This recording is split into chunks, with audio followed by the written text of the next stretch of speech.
comes to sig figs and logarithms, which we'll start using a lot of logs because of pH and stuff like that. As we talked about on Wednesday, the number of sig figs, when you take the log of a number, the number of sig figs is represented as the number of digits past the decimal. Logarithms are all based on powers of 10, and so the number to the left of the decimal is like which power of 10 you're using, basically. And the numbers to the right then are the sig figs. So log of 3.07, a 3 sig fig number, you would put 3 digits past the decimal. So that would represent 3 sig figs.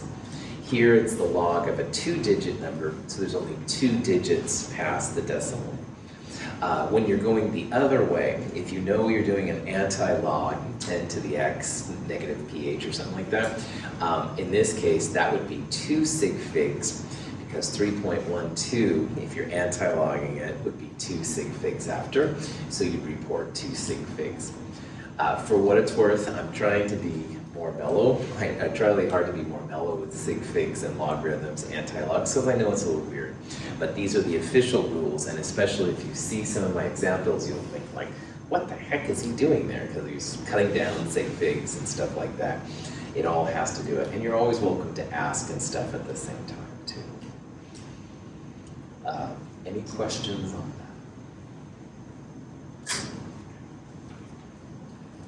He likes to dance, go to the movies? No. He just wants to talk about logarithms, mental stresses, heat exchanges, drive a water. This is from a really stupid movie. Anyway, they were talking about this. This woman didn't want to go out with this guy because all he wanted to do was talk about logarithms and mental stresses. Oh yeah, but that's probably me. Anyway. All right, so pH, common substances, super helpful, not only as a scientist, but just day-to-day things, because everything around us more or less has a pH. Not everything, we'll talk about those things later too. As I said earlier, most of the things we eat and drink on the acidic side, so here's 7, neutrality, most of the things we eat and drink are somewhat acidic. That also means that a lot of the things that we use to clean up messes are going to be somewhat basic. Bases and acids create a lot of energy together, usually reacts to make something happen. So that's why a lot of the cleaners we use are basic, and we wouldn't usually want to eat or drink things that are basic. One exception, there's some kind of a Scandinavian fish where they put sodium hydroxide down. Oh, every once in a while someone brings that up to me. It freaks me out. But anyway, I digress once again. Blood is an interesting thing. Blood's pH will change a little bit depending on how much oxygen you breathe in and stuff like that. This one here says it's 7.4. I don't know. Sometimes it is, but sometimes it's also plus or minus a little bit that, which is interesting. The colors up here are worth talking about. Acids, a lot of times in terms of color, is seen as more red or pink, all right? And bases are a lot of times seen as blue, and that's not universal, but a lot of times that's what they call the litmus test, all right? And litmus is red if it's an acid or pinkish here, and it's blue if it's basic. That's a generalization, but we'll see some of these examples in lab coming up. Now, pH equals minus log of hydronium, but you can actually have a whole bunch of different pH scales, and this will be helpful to us. So for example, we're going to talk here a little bit about something called a Ka, which is an equilibrium constant Ka. pKa would equal minus log of the Ka. So just like pH equals minus log hydronium, and hydronium equals 10 raised to the power of minus pH, you could also do this kind of thing for a pKa, and that'll be important here coming up. pOH is another scale we'll talk about. pOH equals minus log hydroxide, just like pH equals minus log hydronium. Now, here's where it gets kind of fun. Kw, we saw, which was 10 to the minus 14, equals hydronium times hydroxide, if you're at 25 degrees Celsius. Well, if hydronium and hydroxide are both 10 to the minus 7, you can minus log this whole part right here. Now, minus log Kw is easy in your calculator to do. Minus log of this thing though, in the logarithm world, which is one of the things people like a lot, logarithms, you can break this up. So instead of minus log parentheses hydronium times hydroxide, you can actually go minus log hydronium plus minus log hydroxide. And this is the joy of logarithms. I don't understand it, but it's something you can do, and I'm happy with that definition. So if you do that, instead of having minus log of this thing collected, you can break them up. And minus log Kw, minus log 10 to the minus 14, is literally 14, all right? And minus log of hydronium is pH, and minus log hydroxide is POH. So a super handy conversion we're going to use a lot is how 14 equals pH plus POH. And that's kind of cool. Now, going back to up here, we're going to start talking about Kas and pKas. You can do something similar to this, and I'll talk about that more later. But if you do that, 14 equals pKa plus pKb, and we'll talk about this coming up. This pKa is not related to the pKa kickboxing league. I was amazed to find there was a professional kickboxing association, which I know nothing about. But this is different than our pKa, so sorry, no hand-to-hand combat in class and stuff. I'll try to separate you to the best of my pacifist abilities. But anyway, this one right here, 14 equals pH plus POH, is going to be super helpful to this, as we'll see. And we'll use this one here coming up. Any questions? Okay. Now, so let's say that we have a hydronium ion concentration, which is H3O plus, concentration 3.2 times 10 to the minus 5, and we wanted to find POH, okay? There's a couple things we could do at this point. Hydronium is H3O plus, and if you take minus log of hydronium, minus log H3O plus, would that give us pH or POH? pH, good, yeah, pH. pH and hydronium go together, so minus log of this number would give you pH, which is super helpful. But in this problem, we want POH. So what I would probably do here is I would go pH equals minus log of this, whatever that is, and 14 equals pH plus POH, and you could solve for POH. However, Juliana thinks, wait a minute, hydronium, this number, times hydroxide equals Kw, 10 to the minus 14. So maybe Juliana took 10 to the minus 14 divided by hydronium to get hydroxide, and then minus log hydroxide would give you POH. And that would be just as cool too. There's two different ways you can do this problem.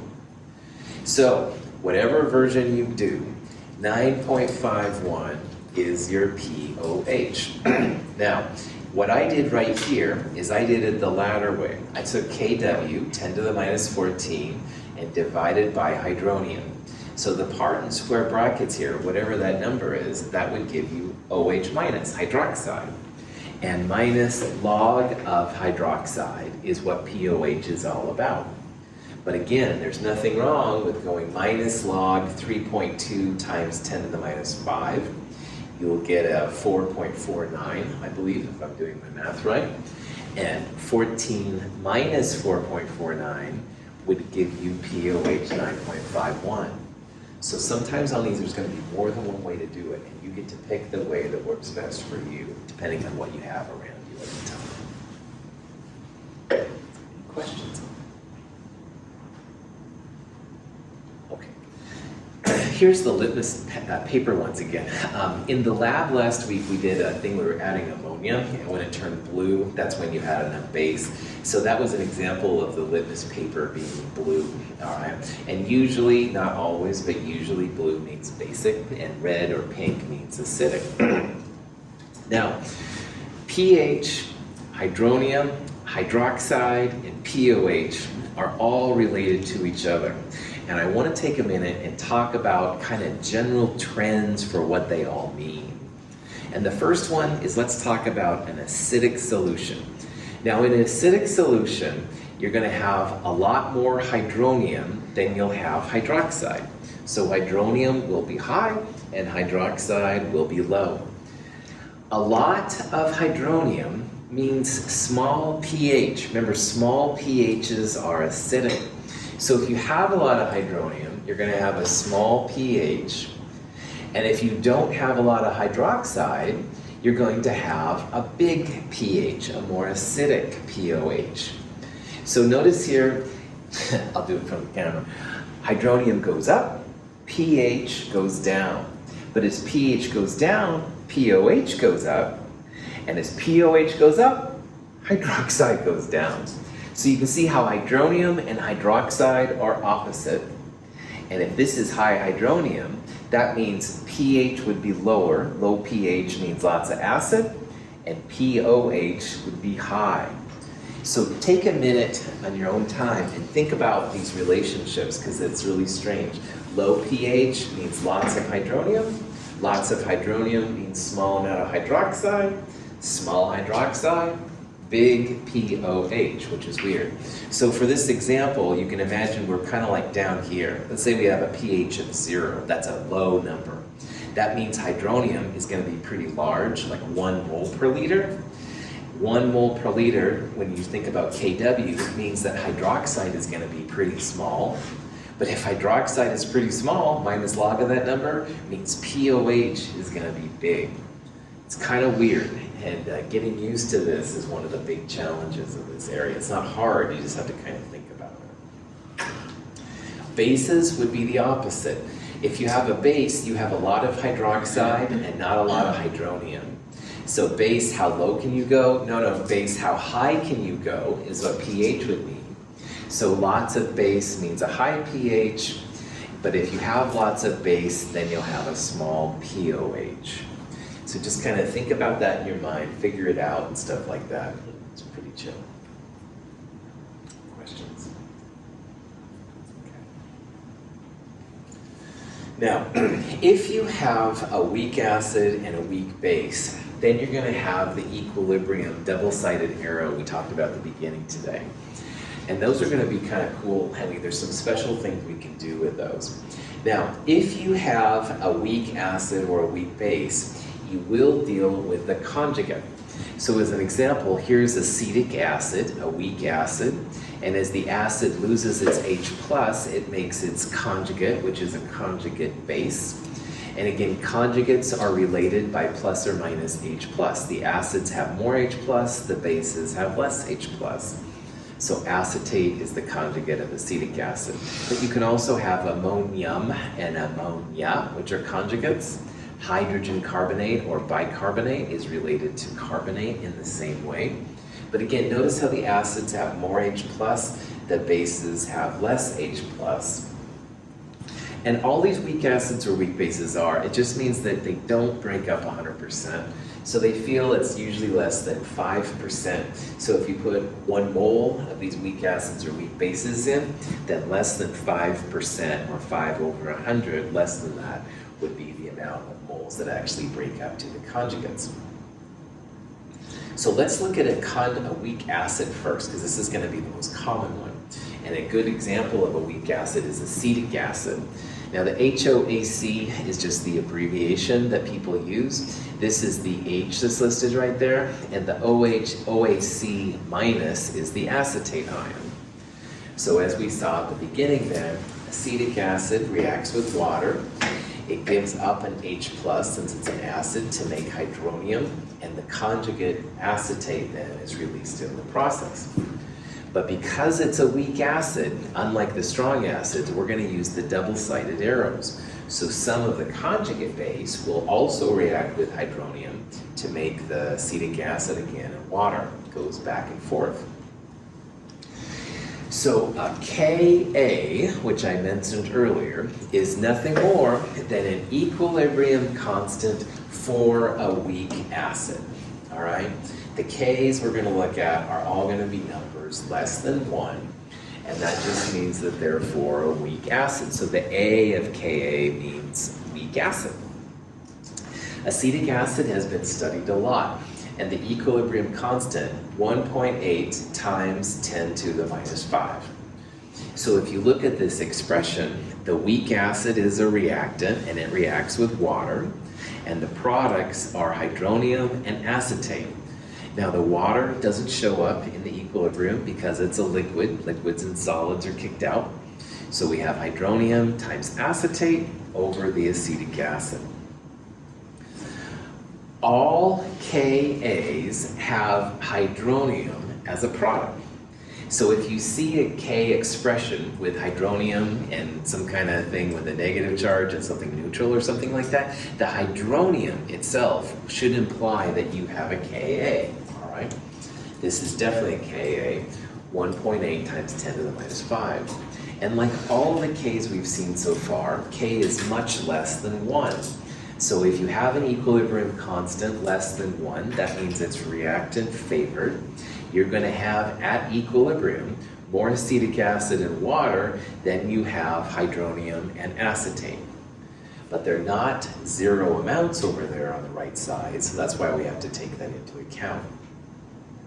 And finally, we know it's an acid because of the hydronium. Hydronium indicates that an acid is being used here.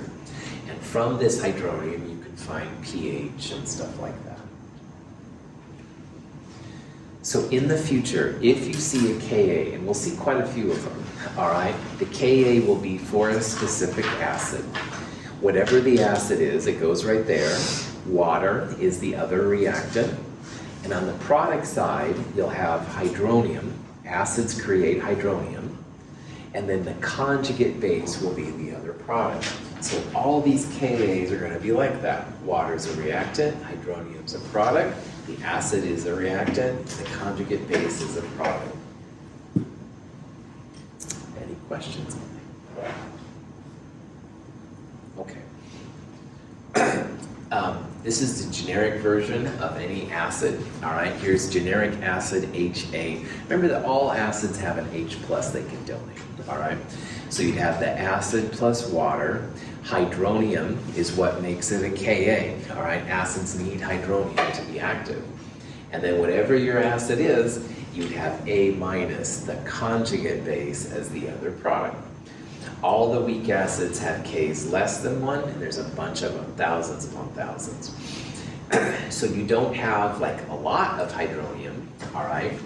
pH range generally 2 to 7. This is, we'll see, based on some variable things.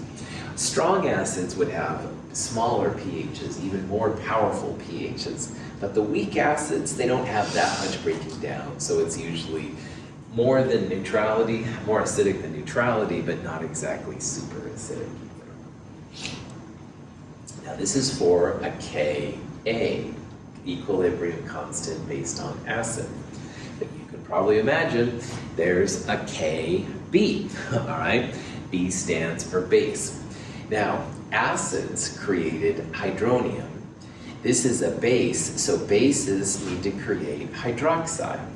So while the Ka has hydronium as a product, a Kb will have hydroxide as a product. In some ways, this is very similar. Whatever the base is, it'll react with water, the other reactant. On the product side, you have to have hydroxide. That's what makes a base. And the conjugate acid will be the other product. So for example, we saw ammonia earlier as a base. You could write ammonia for B plus water. That would make ammonia plus an H plus, which is ammonium, NH4 plus. And hydroxide would be the product. And Kb is just going to be the concentration of that conjugate acid times hydroxide divided by the concentration of your weak base. And these Kb's are less than 1, showing that they're reactant favored on the equilibrium. pH range definitely more basic, but say 12 to 7. Again, 7 is neutrality, so these would be larger than 7, but they can be pretty close to 7. And they go up maybe up to 12 or so. Most acids and bases fall between 0 and 14, so that's why this one would go up to about 12. So last week we saw how, for example, a Kc was an equilibrium constant based on concentration, and we saw a Kp, which was an equilibrium constant with pressures. Well, now we're seeing different other kinds of Ks, all right?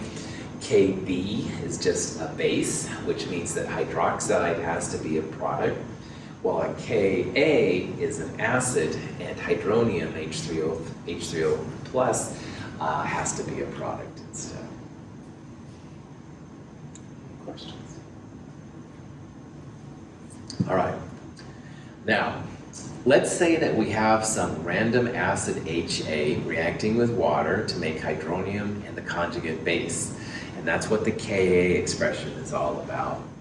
However, if you take that same base and you react it with water to make conjugate acid and hydroxide, this is what the Kb expression is all about. So bear with me.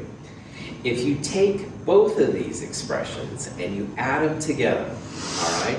And if you add them together, the A minuses cancel out, the HAs cancel out, and you end up with 1 + 1, 2 waters, making hydronium and hydroxide. I do that not to be impressive or anything. Ka times Kb equals Kw, all right? If you're using the same weak acid and its conjugate base, or a weak base with its conjugate acid, Ka times Kb also equals Kw. So just like hydronium times hydroxide equals Kw, now we're seeing that acid and base equilibrium constants, Ka times Kb, also equal Kw. So for this, you'd want to use, for example, acetic acid here and acetate right there, conjugates, all right? Or you'd want to use ammonia for A minus and ammonium for AJ. Again, conjugates. Don't use ones that aren't conjugates, but if you do that, Ka times Kb equals Kw. And this is another super helpful relationship when it comes to these crazy weak acids and weak bases. So if Jonah figures out the Ka for a weak acid, sweet, we can quickly calculate then the Kb for the conjugate base of that weak acid by taking Kw and dividing by Ka. And remember, Kw 1.0 times 10 to the minus 14. Well, just like we saw for hydronium times hydroxide equals Kw, minus log all this jazz, lo and behold, pKa plus pKb equals 14. So, when it comes to equilibrium constants for acids and bases, we give them special little subletters, Ka and Kb. Woohoo! And if the Ka and Kb come from conjugate systems, so for example, maybe this was hydrogen carbonate and this was carbonate. So hydrogen carbonate reacts with water to make hydronium and carbonate. Likewise, carbonate reacts with water to make hydrogen carbonate plus hydroxide. If you take those corresponding Kas and Kbs and you multiply them together, you've got Kw. So that Kw, pretty important when it comes to acid-base theory. Now, later on in the next section, this will be more helpful to us than it is right now. But pKa plus pKb equals 14. We'll come back to that in a little bit. Any questions? In problem set 2, or there's a link online, you're going to be using a table of acids and bases. And this is an example of what the one that we'll be using. But if you go to Google or anything like that, you'll see something that's similar. There's different versions of this, but I want to talk about some of the things that you can pull from a table like this based on what we've learned. So first of all, in a good table, which I think this one is, Kas, this column right here, go from the biggest to the smallest, all right? So if you look at these Kas in here, here's 1.0, here's a 10 to the minus 4, 10 to the minus 7, 10 to the minus 10, etc. So the Kas are going from the biggest to the smallest, all right? Well, what we just saw is that if you have conjugates, Ka times Kb equals Kw, a constant. So here's an example of carbonic acid, H2CO3. Its conjugate base would be H2CO3 minus an H plus.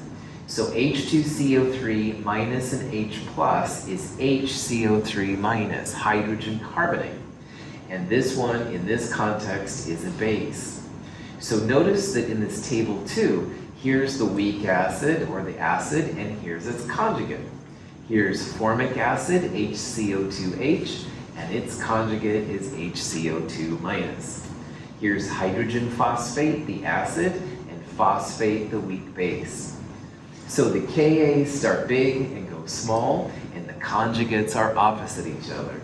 And because Ka times Kb is a constant, if the biggest Kas are at the top, the biggest Kb's at the bottom. So the Kb's goes big at the bottom to small at the top. And all of these, Ka times Kb, should be, gosh darn it, close to Kw. All right, you can double check. So here's hypochlorous acid, woohoo! Ka times the Kb for hypochlorite ion, Kw. All right, pretty cool. So that's the first thing. In a good table, acids are usually strong to weak. The bases are usually weak to strong. But it's because Ka times Kb equals Kw, all right? But there's even more you can do, all right? As the K values are bigger, like top versus bottom, that means you have more H3O plus. And a strong acid just means that you have more H plus. So the strongest acids are going to be the ones up here in the upper left corner. Perchloric acid, hydrochloric acid, nitric acid, those are some of the strong acids I wanted you to know earlier. And on the bottom down here are some of the weaker acids, all right, the ones we won't talk about as much. On the other hand, that means that the strongest bases are down here in the lower right. Hydride ion is actually a pretty strong base. Hydroxide is strong, and the weakest bases will be up here. So a good table like this does all kinds of stuff. First of all, it talks about the conjugates, and they should be right across from each other. And because the Ka times the corresponding Kb equals Kw, that means that usually anyway, the strongest acids are up here, and the stronger bases are down here. So there's a lot of things you can do with a table like this. You never have to memorize any Ka or Kb. This is honestly just a fraction of them. There's thousands of them, man. They're just crazy. But if you have a table like this, you can do a lot with it, like we'll see. So in problem set 2, and we haven't even talked about problem set 1, which is this Wednesday, but in problem set 2, you're going to need this table, all right? You're going to look up Ka values or calculate a Kb from a Ka, that kind of stuff. And that's where a table like this comes in super, super handy. So if you use just Google instead of my table, your answers might be a little bit different, which honestly is probably not the end of the world, but I would sure prefer that we all use this table so our answers make sense with each other, stuff like that. Any questions? Okay. So knowing that a strong acid has a bigger Ka and a strong base has a bigger Kb, you can answer questions like this. Which one of these is the strongest base? Now, looking at just the equilibrium constants, all of these Ks much less than 1, all right? So they're all weak bases. However, we can figure out which of these weak bases is the strongest. So my students have laughed at me in the past. It's like, you're talking about weak bases and strong weak bases. And yeah, I am. I admit it, all right? They're all weak. They're all lame compared to sodium hydroxide, a strong base, all right, which would have K larger than 1. However, the biggest Kb will give the most hydroxide, and more hydroxide means strongest base. So remembering that these are all 10 to the minus powers, all right? 10 to the minus 4 here, that's the biggest Kb value. So the biggest Kb is 2.1 times 10 to the minus 4. The biggest Kb means strongest base. Carbonate is the strongest base in this list, all right? Acetic acid would be, or ammonia, excuse me, would be probably the next strongest. Which of these would be the weakest of the weak bases? E, that's right, fluoride. And here's another thing I want you to think about. In Oregon, they're always having big debates every couple of years about should we put fluoride in the water, all right? And dentists think you should, some people think you shouldn't, and I'm gonna let you decide what's right and what's wrong there. But one thing that's interesting about fluoride, which is unlike chloride and bromide and iodide, fluoride is a weak base. And so there's a little bit of a different effect for fluoride in water than if you just put chloride or bromide or iodide, all right? So anyway, that's just something to think about and stuff. Honestly, I took fluoride pills myself, so it hasn't affected me, but anyway, this is just something to think about, how fluoride is actually a different chemical species when added to water than if you had just chloride, bromide, or iodide. So anyway, questions on that? So we would say that the strongest of these weak bases is carbonate because it has the biggest Kb. And we'd also say, even though it wasn't asked here, that the weakest of these weak bases would be fluoride. So fluoride gives the least amount of hydroxide, but it's still a base. It just doesn't give, it's probably going to be several orders of magnitude smaller than the carbonate. Cool. All right. So on those kind of tables, the strong acids in a good table are usually the upper left corners, and the strong bases are usually the lower right corners, and then the weak ones are in the opposites. Now, another thing you can do is that if you have two random acids and bases coming together, you can oftentimes make a prediction as to which way the reaction is going to go. And in the world, and we'll talk about this more at the end of this term, there's a tendency for the stronger acid-base pair to push to the weaker acid-base pair, all right? So if you have to make a guess on these, the larger K will push to the smaller K. And this is a kind of a cool way to predict if a reaction is going to occur or not. Now, here's an example of nitric acid reacting with water to make hydronium and nitrate. I told you earlier that nitric acid is a strong acid, and really you could think about this as a one-way arrow. You don't have to think of it as equilibrium. But I want to talk about it here as a potential equilibrium. Like, how do you know that nitric acid is a strong acid? Well, nitric acid reacts with water. Water is a base. The conjugate acid of water would be hydronium, and the conjugate base is nitrate, all right? Nitric acid is such a strong acid that it totally pushes in the opposite direction. And on a table like that, nitrate, it says very weak or something like that. Like it's not even a player. Nitrate just can't make HNO3 again. It's just too weak, all right? No one has ever seen nitrate make nitric acid under normal circumstances. Water, we would argue, is also a stronger base than nitrate. Water is pushing towards nitrate, and nitric acid is stronger than hydronium, so it's pushing towards the hydronium. So if you look on that table, HNO3, it just says very large, and hydronium is like a value of 1, I think.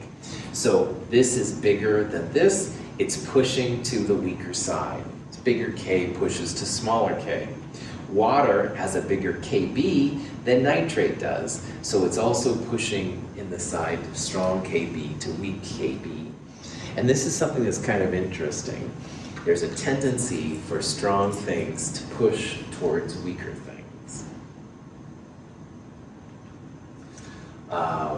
This is the same thing. So we know that HNO3 is a strong acid. It's stronger than H3O+ because you don't see the nitrate going back the other direction. So Ks for the strong acids are usually not even mentioned, all right? They're usually just like off the charts large. So HNO3 is a strong acid just because nitrate doesn't push back. So nitrate is incapable of making HNO3 again. So that's going to be something we'll come back to here in a little bit. The conjugates of strong acids and strong bases, they're so weak, they're not even weak. They're not even acids and bases anymore. They're truly neutral species. Okay, now here's an example of a weak acid. This is acetic acid, and it reacts with water. It makes hydronium and acetate, all right? Now, this is an example of a weak acid. So if we wanted to see which way the equilibrium lies, you could look at the Ka for hydronium, for acetic acid, and the Ka for hydronium. Now, hydronium has a Ka of about 1. It's like the standard. Acetic acid, we saw earlier, 1.8 times 10 to the minus 5. So bigger K pushes to the small k.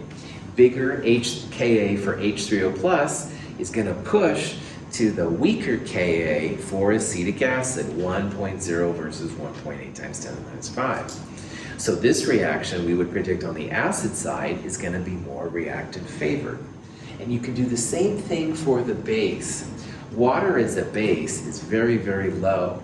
And acetate is also low, but it's actually stronger than this one is right here.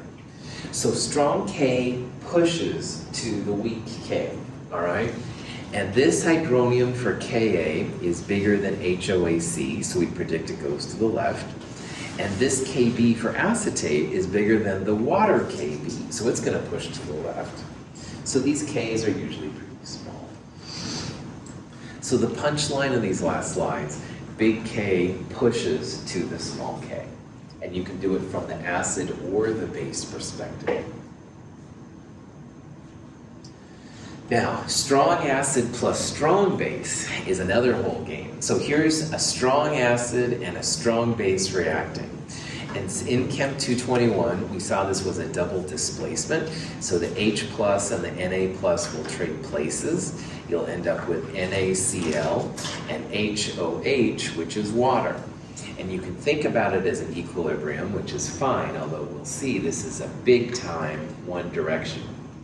Now, if you break these up into the individual pieces, all right, anything AQ you break up into cations and anions. You don't break up liquids and solids. This is something we learned in the net ionic part, which you don't have to worry about. But notice how Na plus is on both sides and Cl minus is on both sides. So if you take out those NaCl's, you're basically left with H plus OH minus equals water. And this is essentially the opposite of Kw. Kw, we used hydronium plus hydroxide going to 2 waters, but if you could also do it this way where it's H plus hydroxide equals water. And why I'm doing this is because if you want to predict the K for this reaction right here, 1 over Kw is a pretty good approximation.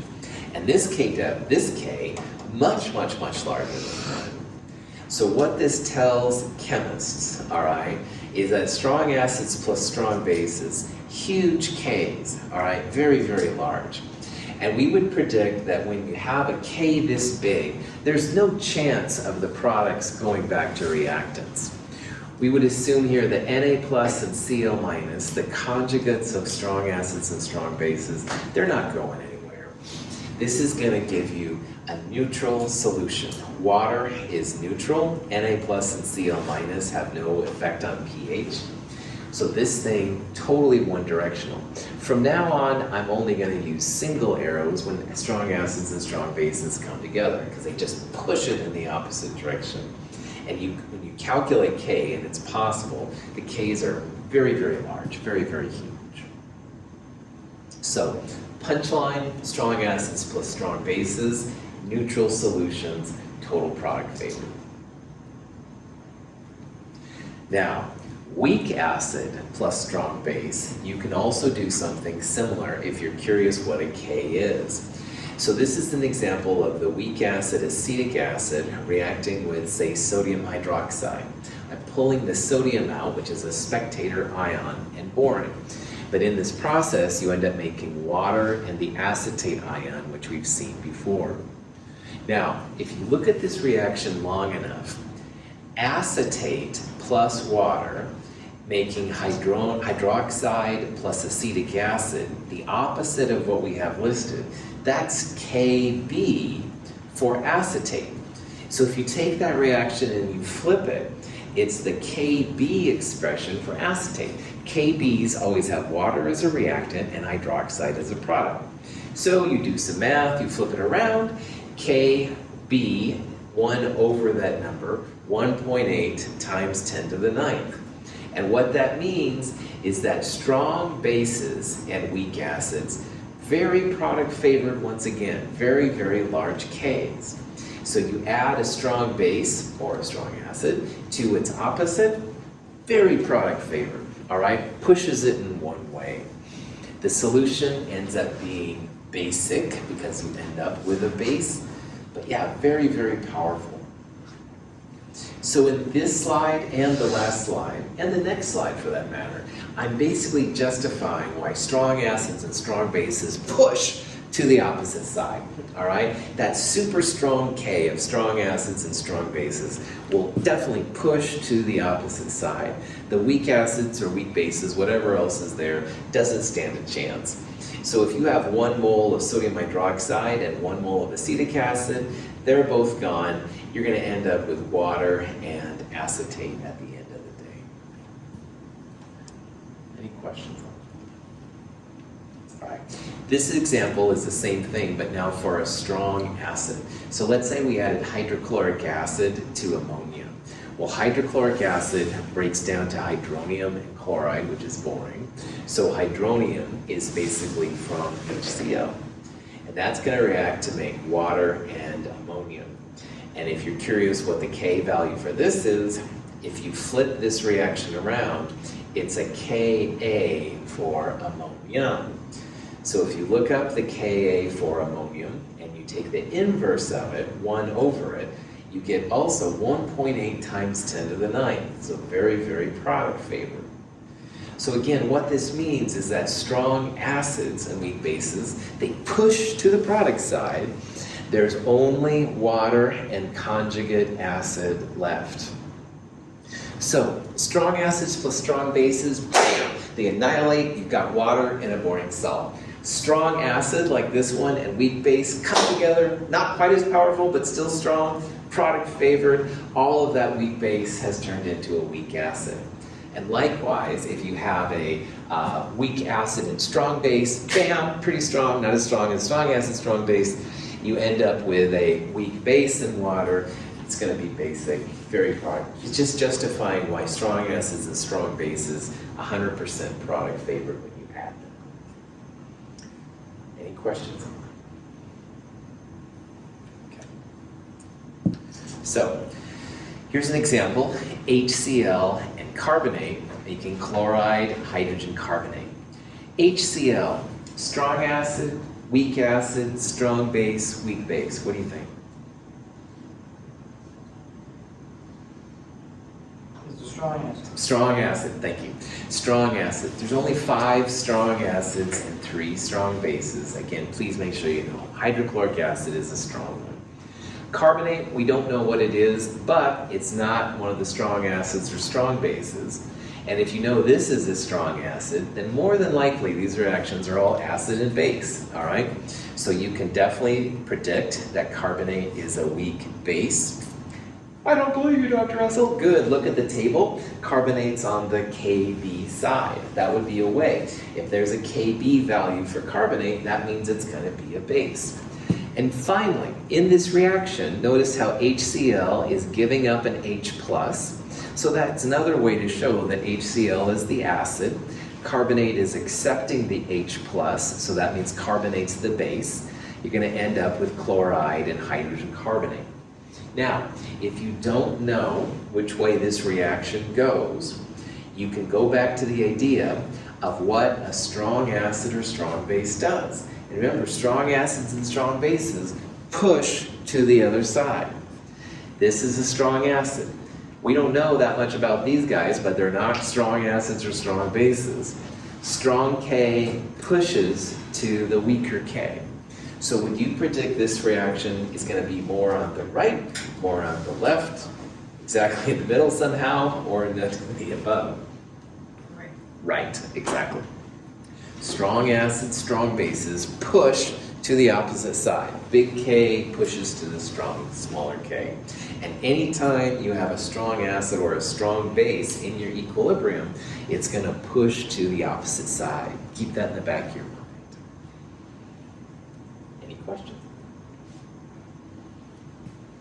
Okay. But what if you have a weak acid and a weak base? Hydrogen fluoride is an acid and can donate a proton to a base, such as ammonia. As a base, NH3 accepts the proton from HF to produce a fluoride ion and an NH4 plus ion.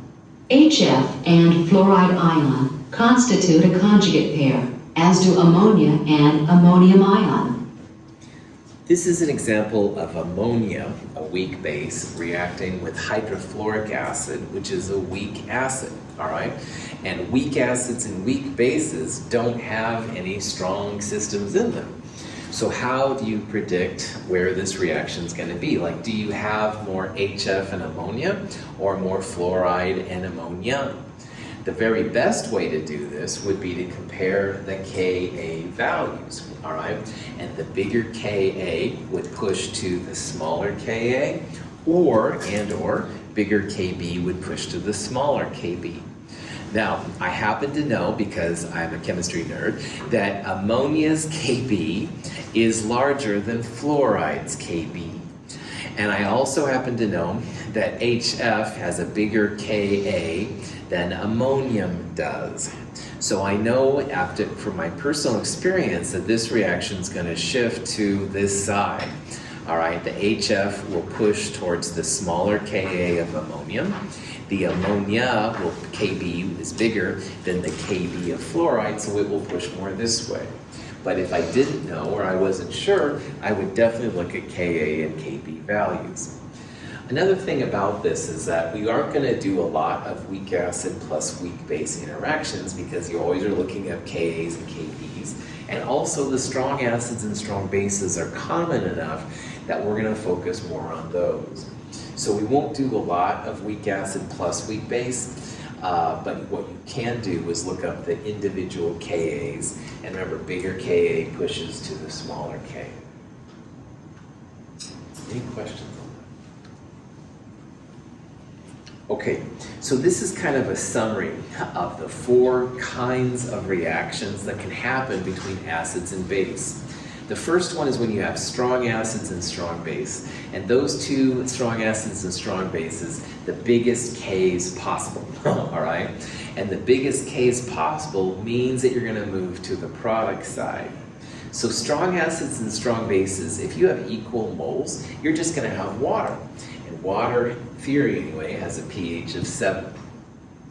Now, strong acids plus weak bases, strong acids like HCl, or hydronium here, they push to the opposite side.